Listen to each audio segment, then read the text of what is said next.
30년 전 뉴욕 경찰 소속이었던 에릭 애덤스 시장에게 성폭행을 당했다고 주장하는 과거 동료가 뉴욕주 법원에 민사소송을 제기했습니다. 추수감사절 뉴욕의 메이시스 퍼레이드가 친팔레스타인 시위대의 난입으로 잠시 중단되는 소동이 발생했습니다. 하마스의 정치 지도자가 오늘 영상 성명을 통해 이스라엘이 휴전 조건을 준수하는 한 하마스는 휴전 조건을 준수할 것이라고 밝혔습니다. 뉴저지 대형 쇼핑몰로 유명한 아메리칸 드림몰이 블랙 프라이데이 아침부터 폭탄 테러로 인해 대피하는 소동이 발생했습니다. 불법 성매매 조직 운영 혐의로 기소된 한인들에게서 성매매 여성의 일정과 고객 방문 정보 등 체계적으로 작성된 장부가 발견됐습니다. 트럼프 전 대통령 일가를 민사소송으로 기소한 레티샤 제임스 뉴욕주 법무장관이 재판에서 승소할 수 있는 또 하나의 결정적인 증거를 획득한 것으로 전해집니다.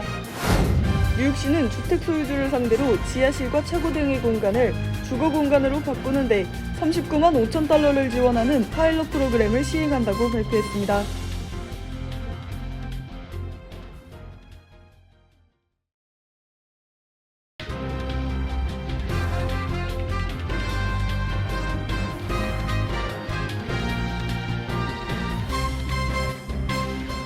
여러분 안녕하십니까? KBTV 뉴스9 이창원입니다. 에릭 애덤 뉴욕시장이 성폭행 혐의로 기소됐습니다. 30년 전 에릭 애덤 시장에게 성폭행 당했다고 주장하는 과거 동료가 뉴욕주 법원에 민사소송을 제기했습니다. 첫 번째 소식 전상 기자가 전해드립니다.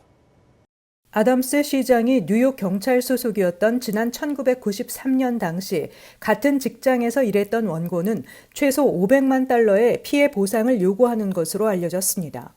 소환장에는 혐의에 대한 세부 내용이 담기진 않았지만 피고 애덤스에게 성폭행을 당했다는 내용으로 뉴욕 경찰 교통국과 뉴욕 경찰 후견인 협회에 애덤스를 피고인으로 명시했습니다.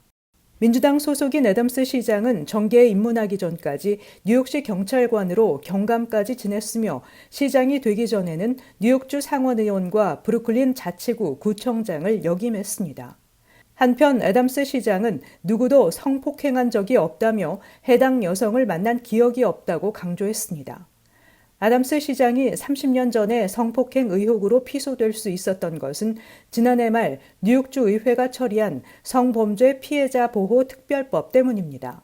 이 법은 이미 시효가 만료된 성범죄라 하더라도 올해 11월까지 1년 동안 피해자가 가해자를 상대로 민사소송을 하는 것을 허용하는 내용을 담고 있습니다. 앞서 도널드 트럼프 전 대통령도 이 특별법에 따라 20여 년 전에 성폭행 혐의로 피소됐습니다. 이후 뉴욕 남부연방지방법원의 배심원단은 지난 5월 트럼프 전 대통령의 성추행에 대해 사실관계를 인정하고 500만 달러의 배상을 명령했습니다. KBTV 뉴스 전상입니다. 미국에서 가장 큰 명절 중 하나로 꼽히는 추수감사절의 대표적 연례 행사인 뉴욕의 메이시스 퍼레이드가 친팔레스타인 시위대의 난입으로 잠시 중단되는 소동이 발생했습니다. 계속해서 전장 기자입니다. 어제 오전 뉴욕 맨하탄 대로를 4km가량 행진하는 추수감사절 퍼레이드의 길목에 20명 안팎의 시위대가 경찰의 차단막을 뚫고 진입했습니다. 시위대는 자신들의 손바닥에 접착제를 바른 뒤 도로 위에 드러누웠고 식민주의와 인종 청소 등 이스라엘을 비판하는 구호를 외쳤습니다. 일부 참가자들은 가짜 피를 뒤집어 쓰는 등의 행동을 하며 시위를 벌였습니다. 대형 풍선과 행진 밴드 등으로 구성된 축제 행렬은 뉴욕 경찰이 시위대를 현장에서 연행해 갈 때까지 잠시 지체됐습니다. 대부분 가족 단위인 관객 중 일부는 퍼레이드를 방해한 시위대에게 야유를 보내며 강하게 항의하기도 했습니다. 1924년부터 뉴욕 메이시스 백화점이 주최하는 이 퍼레이드는 어린이들이 좋아하는 대형 풍선들이 등장해 가족 관람객이 많은 인기 있는 행사입니다. 퍼레이드는 일반적으로 오전 9시에 시작되며 많은 관람객들이 해가 뜨기 전부터 좋은 자리를 차지하기 위해 몰려듭니다. 이번 시위로 인한 잠시 중단에도 불구하고 퍼레이드는 예정대로 진행됐으며 많은 가족 관람객들에게 추수감사절의 즐거움을 선사했습니다. KBTV 뉴스 전상입니다. 이스라엘인질 13명이 처음 석방돼 이집트로 이송된 가운데 하마스 정치 지도자가 이스라엘이 휴전 조건을 준수하는 한 하마스는 휴전 조건을 준수할 것이라고 밝혔습니다. 김은지 기자의 보도입니다. 하마스 정치 지도자 이스마일 하니에는 오늘 영상 성명을 냈습니다. 하니에는 하마스는 이스라엘이 가자지구 공격을 중단하고 포로 교환을 완료하며 가자지구 봉쇄를 끝내고 팔레스타인 사람들의 독립국가 자결권 등 모든 정당한 국가적 권리를 실현할 수 있도록 노력할 것이라고 강조했습니다. 하마스는 오늘 이스라엘과 휴전 협상에 따라 이스라엘 인질 13명을 첫 석방했습니다. 태국인 인질 12명도 함께 석방했습니다. 태국 당국은 지난 10월 7일 하마스의 이스라엘 기습 공격 이후 자국민 32명이 숨지고 26명이 납치된 것으로 추정된다고 밝힌 바 있습니다. 인질들은 국제적십자위원회로 인계돼 구급차를 타고 이집트와 가자지구 국경 라파 검문소로 이동했습니다.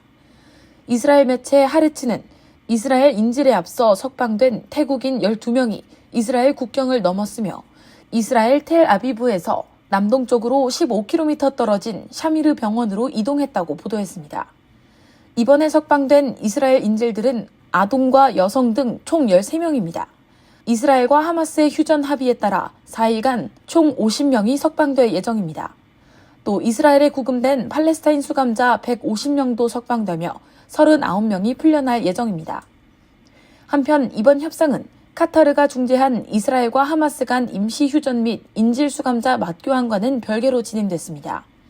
CNN이나 BBC 등은 이스라엘이 휴전 시작 몇 시간 전부터 작전을 시작해 직후까지 계속하면서 가자지구에서 산발적 총성과 포성이 이어졌다고 전했습니다. 일시 휴전이 시작되면서 합의대로 이제 나흘간 가자지구 북부는 물론 남부에서도 전투가 전면 중단되게 됐습니다. KBTV 뉴스 김은지입니다.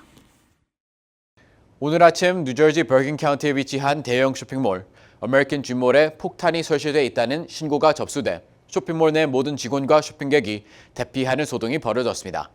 뉴저지 경찰국 폭탄 테러 전담반은 현장 조사를 진행한 뒤 쇼핑몰 내 어떠한 위험도 없다고 밝혔고 쇼핑몰은 약 1시간 뒤 정상 운행에 재개했습니다. 보도에 정지원 기자입니다. 뉴저지 대형 쇼핑몰로 유명한 아메리칸 드림몰이 블랙 프라이데이 아침부터 폭탄 테러로 쇼핑객이 대피하는 소동이 발생했습니다. 오늘 오전 8시 15분경 뉴저지주 경찰은 아메리칸 드림몰 내 직원은 물론 모든 쇼핑객을 대상으로 폭탄 설치 위협이 있다며 모두 대피할 것을 명령했습니다.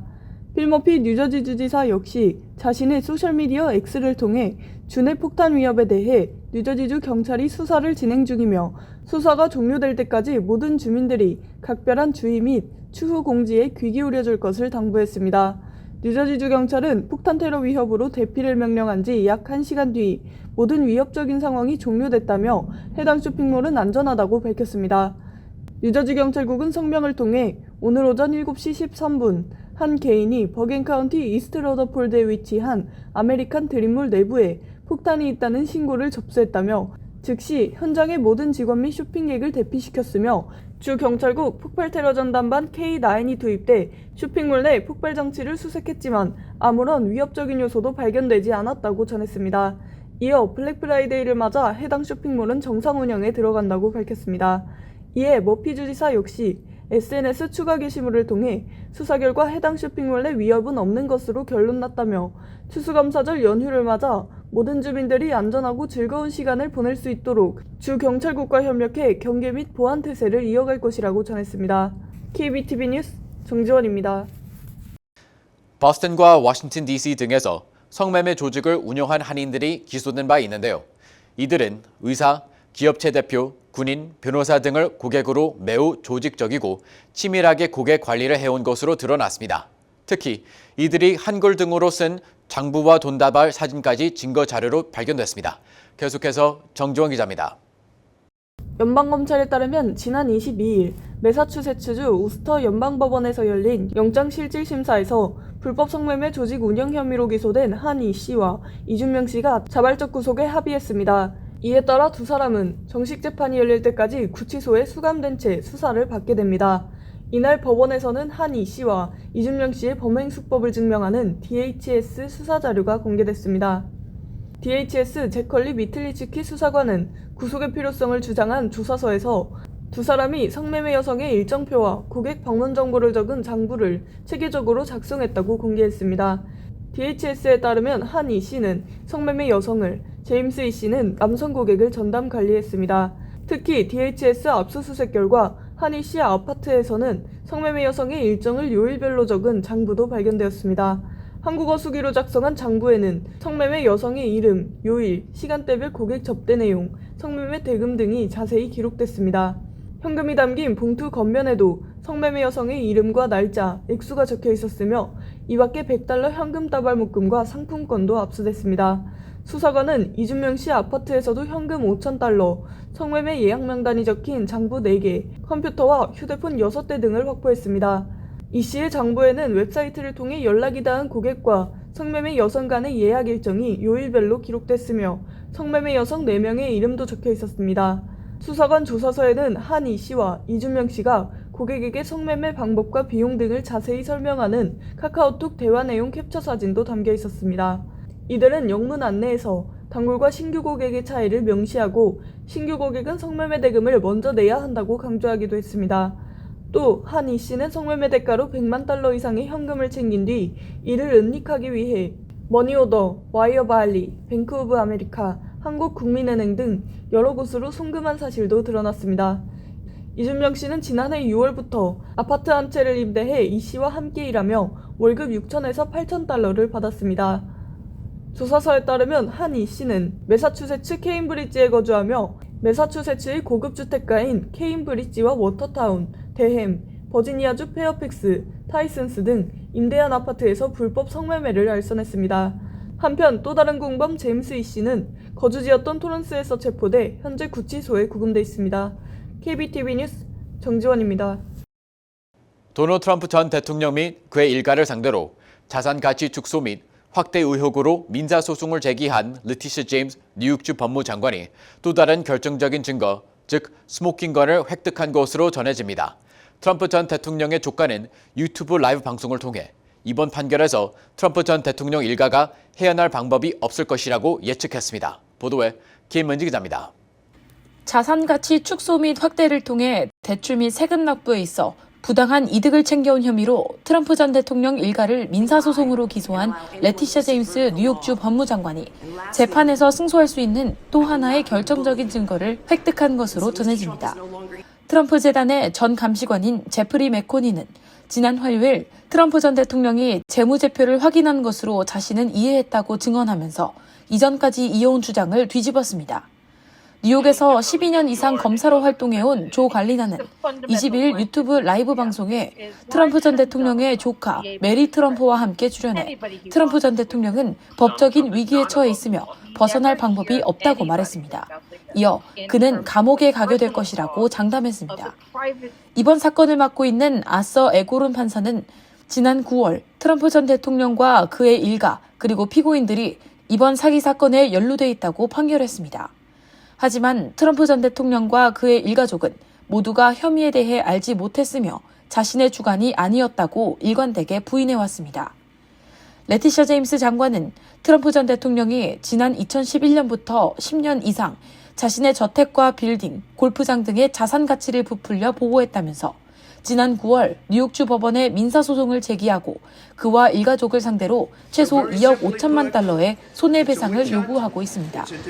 뉴욕주 검찰은 이들이 2011년부터 2021년까지 10년이 넘는 기간 동안 트럼프 그룹 재무제표와 은행, 보험사, 세무당국에 보낸 재무 관련 서류에 200개 이상의 자산 가치를 허위로 적시했다는 결론을 내렸습니다.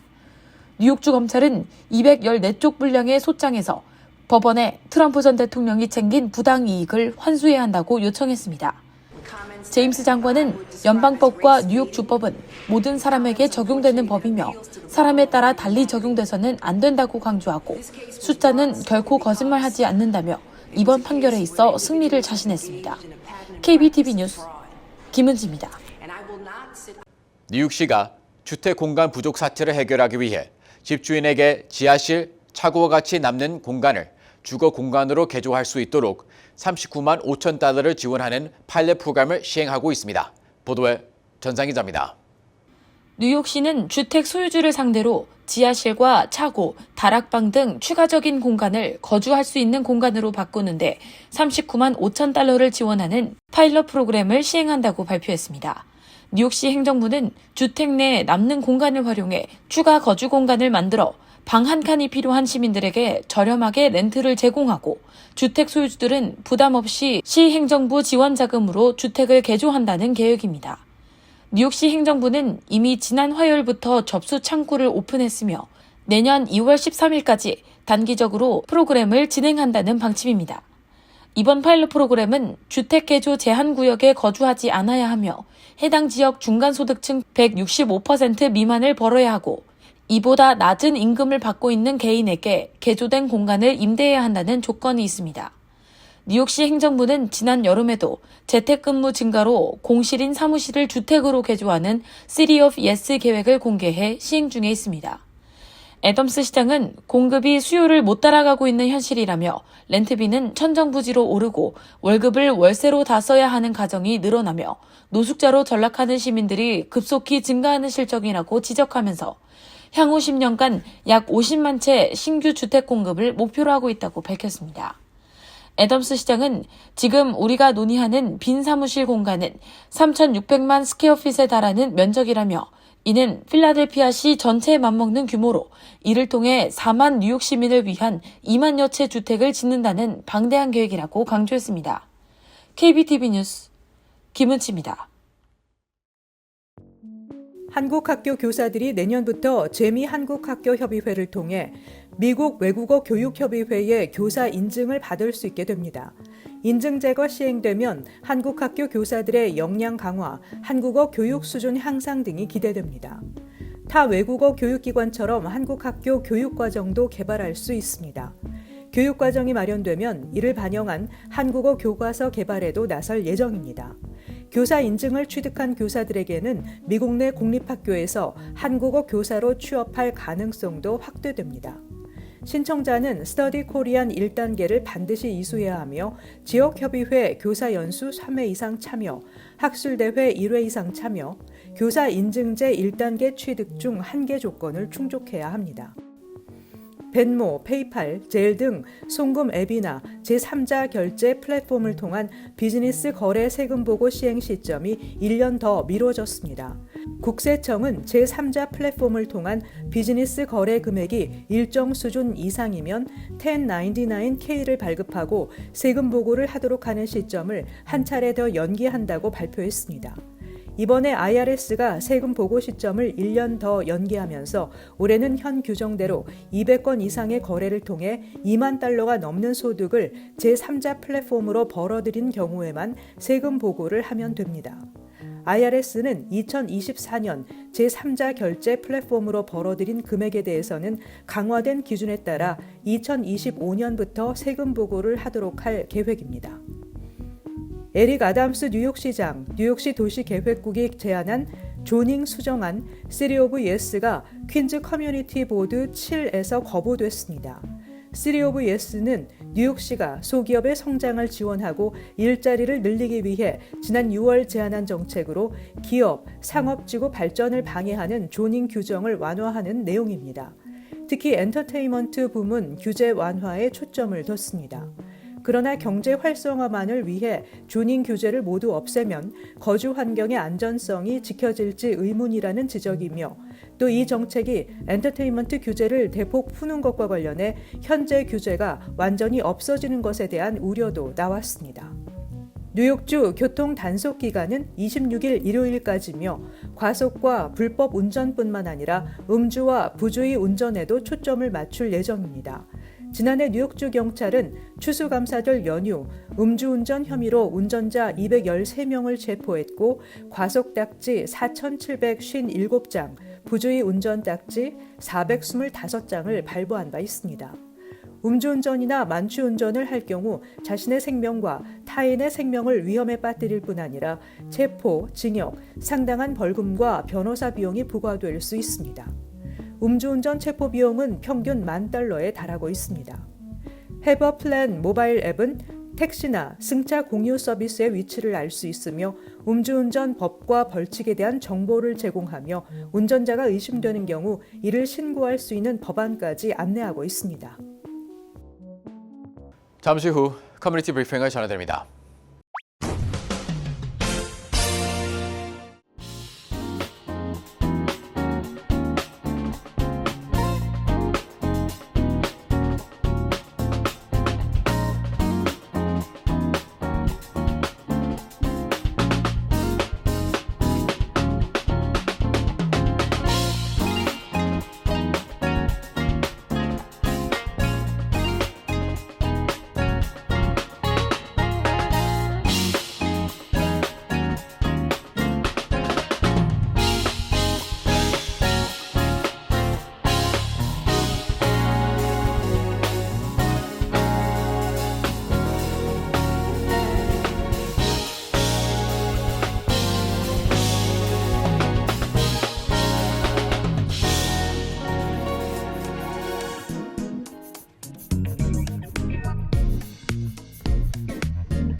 이어서 환율과 증시 전해드립니다.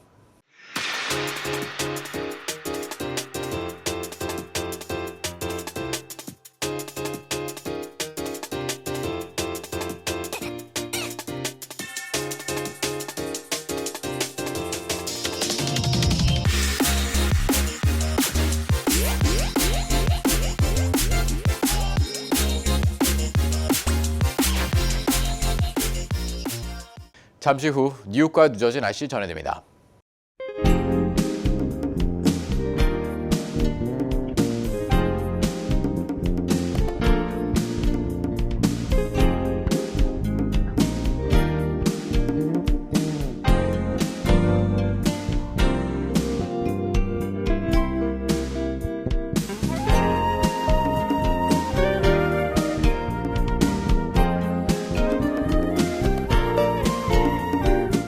KBTV 뉴스9 마칩니다. 오늘도 시청해주셔서 감사합니다. 편안한 밤 보내시기 바랍니다.